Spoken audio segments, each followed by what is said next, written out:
Gabrielli ha condiviso questo aspetto.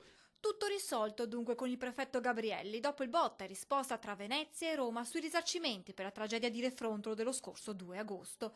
Una polemica scoppiata qualche giorno fa quando la senatrice PD Puppato viene informata dal sottosegretario Erasmo D'Angelis che al Dipartimento di Protezione Civile di Roma non è ancora pervenuta la richiesta della Regione Veneto di risarcimento per la tragedia del Molinetto della Croda.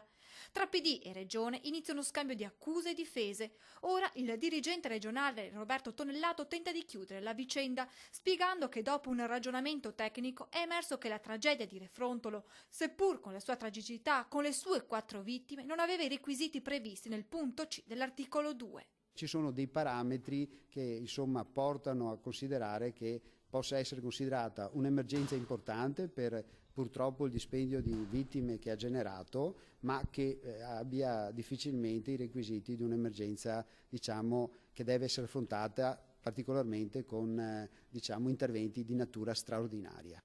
Da qui la decisione di inserire la tragedia di Refrontolo in un più ampio dossier comprensivo dei 14 stati di crisi registrati in Veneto nel 2014 per un totale di 35 eventi meteorologici, tra questi anche il disastro del Molinetto della Croda. È unire tutte le emergenze e valutare se con questo principio di unire tutte le emergenze l'insieme di emergenze, diciamo, di secondo livello, chiamiamole così, non prettamente di tipo C, possa essere ricondotto in un contesto generale un'emergenza maggiore. Per mettere definitivamente fine a tutte le polemiche, la decisione della Regione di scorporare dal dossier la parte relativa a Refrontolo, già inviata a Roma per la richiesta degli ultimi 2.700.000 euro.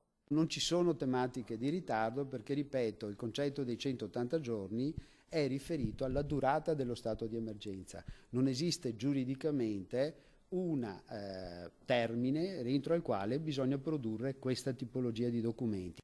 A breve invece l'invio del dossier completo dei 14 stati di crisi da febbraio 2014 per complessivi 177 milioni di euro. A Roma dunque spetta adesso l'ultima parola.